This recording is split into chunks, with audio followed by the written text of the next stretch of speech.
Today I'm going to make the lasagna. What I'm going to do is I'm going to make a double batch. And this is the ingredients that I'm going to be putting into the lasagna.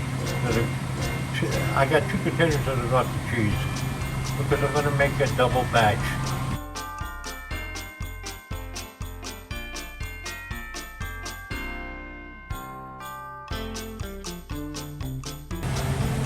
Okay, I'm done mixing. I turned the camera off for a few minutes so we can do.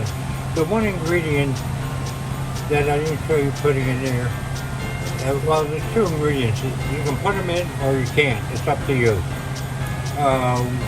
One is a little bit tasted, and then some people like a little bit of salt. You can add salt. You can also add some black pepper.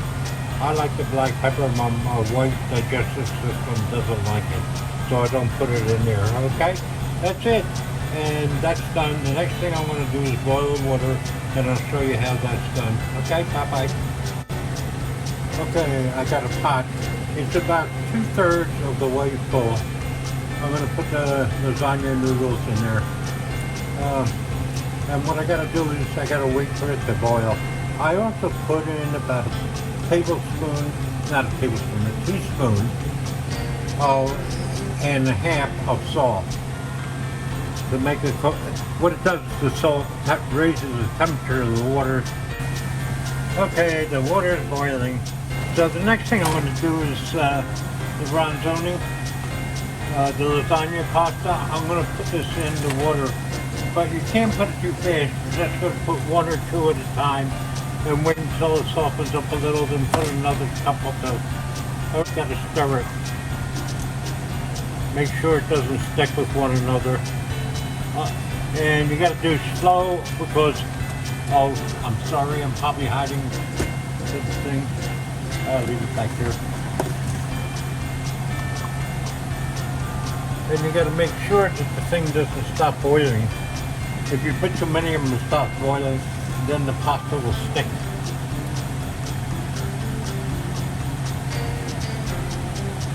Oh, I tried making this with the noodles that you don't have to cook. I don't like it. Some people do. To me, it didn't come out that good. I think because of the ricotta, I had to make it watered down, and the noodles were very hard, and it's hard to eat for me. I'm used to the old-fashioned ways. I'm kind of old and I'm set in my ways.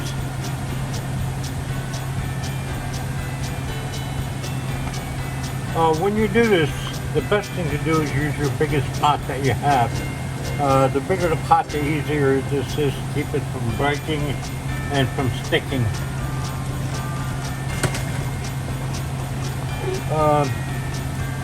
I think I told you I put about 1.5 teaspoons of salt in the water. That's to bring the temperature of the water up so it cooks faster. Most of the salt won't go into the noodles.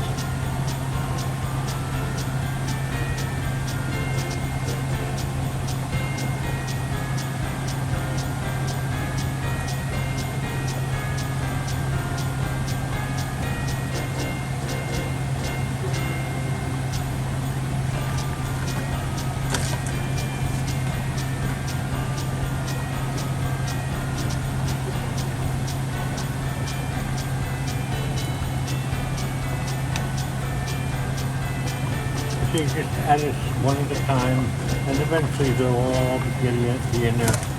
If you put more than one, like I said, you got a good chance you'll break the pasta, or else it'll stick together.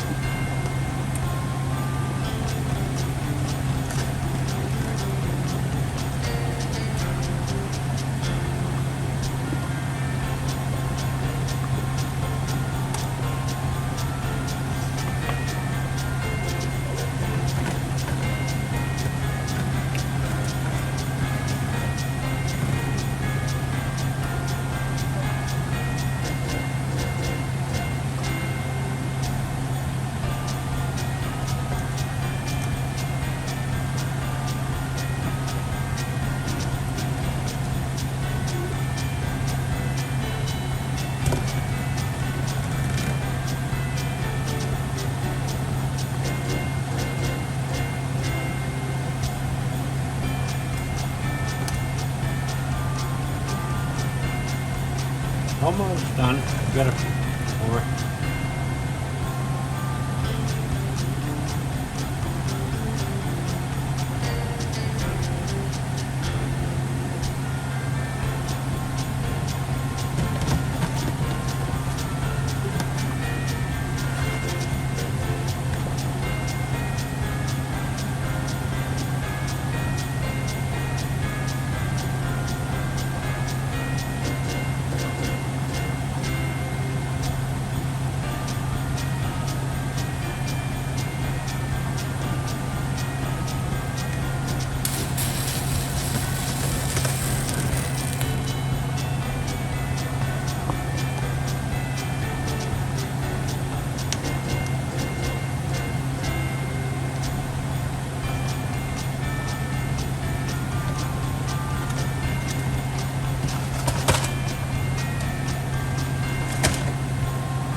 Some of this pasta might break a little bit, but don't worry about it.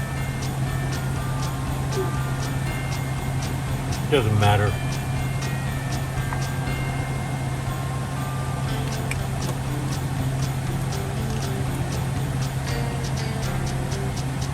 It's getting hard to stir because actually what I should have is a bigger pot to do this.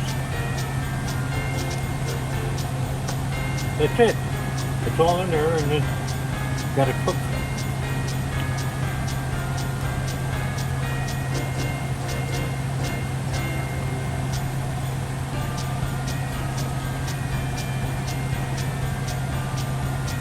Now, the cooking time, it depends on how you like your noodles in your lasagna. If you like them soft or you like them hard.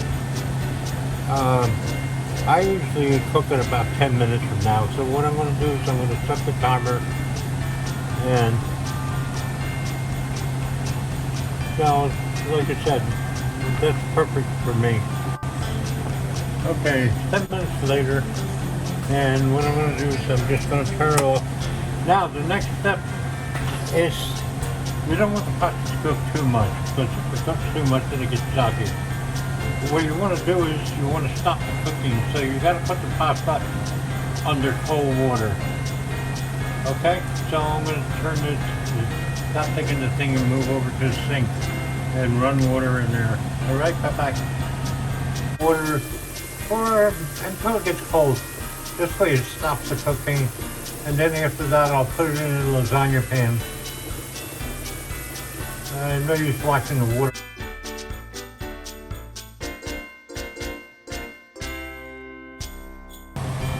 Okay, the first thing we're going to do is I'm going to put a cup of tomato sauce on the bottom. And spread it out as much as possible. I made this sauce very meaty, so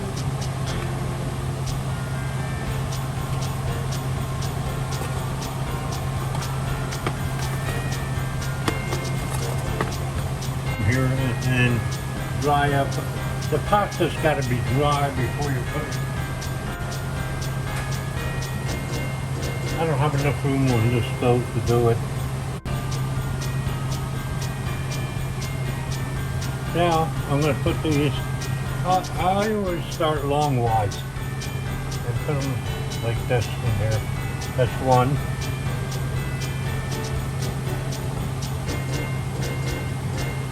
Then I put the next one about halfway. Perfect number to put lengthwise.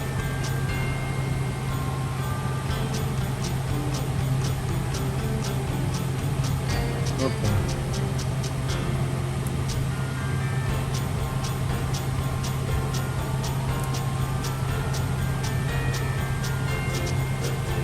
Okay. Now after that's done, the next thing we want to do is put the ricotta in there.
Okay. Now, the next step is put more ricotta on top.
Okay, now that the ricotta's on top, what I'm going to do is I'm going to put more tomato sauce on top.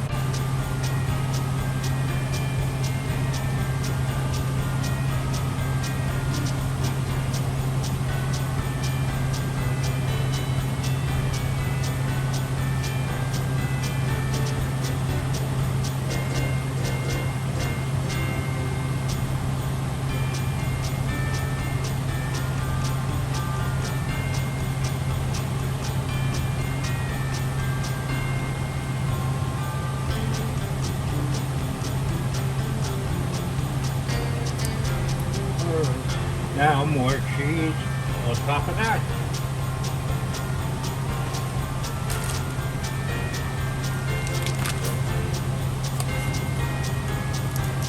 A little bit of Romano on top.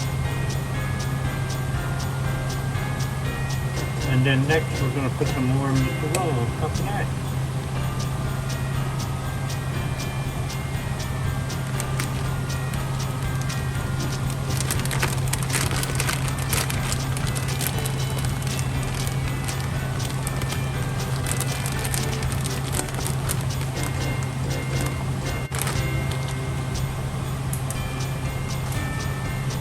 Now, the next step is put more spaghetti dough on top of it.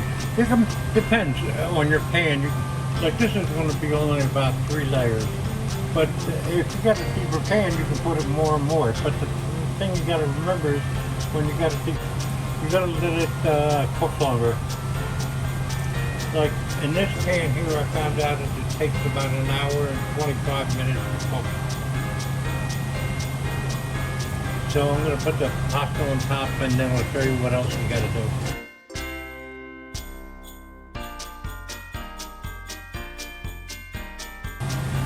I almost forgot to turn on the camera. Oh, by the way, now I'm going to put another layer.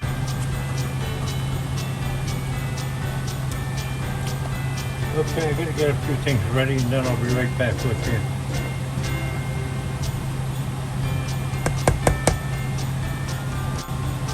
Okay, now the next step, after you get the tomato sauce in there, more cheese.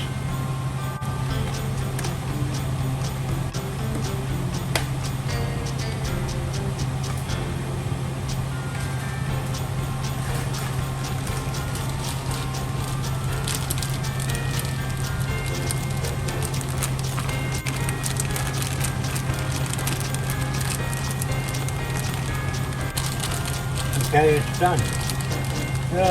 The pizza's done. Now the next thing is I'm going to have to put a piece of aluminum foil over the top. So when it bakes, the aluminum foil doesn't come in contact with the tomato sauce or the cheese. Because what happens is if it gets in contact with the cheese, when you lift the aluminum foil, it will stick. So what I do is, so it doesn't come in contact with the cheese, I make some little sticks out of one of those things that you make barbecue out of. I cut them to about 3-inch length, and this way I just stick it in the lasagna. There we go.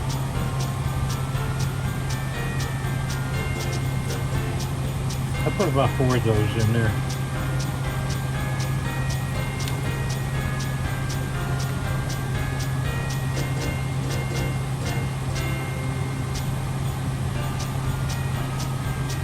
Okay, I'll be back. I gotta go get the aluminum foil. There it goes. That's it. It's on, and it's done. The only thing I gotta do is put the aluminum foil on top, and then put it in a 350 degrees oven. But you should. Okay. Now, as soon as the oven goes up to 350, I'll put it in the oven, and that's it. Then, at 350, the thing's got to cook for about an hour and 20, an hour and 15 minutes to an hour and a half. Depends on where you live. Around here, it takes about an hour and anywhere between there, an hour and 15 minutes and an hour and a half. What I'll do is I'll take the aluminum foil and I'll put a fork in there and see if it's tender or not. Okay? Like I said, an hour and 15 minutes to an hour and a half. If after an hour and 15 minutes the fork doesn't go in easily, that means you've got to spend more time inside.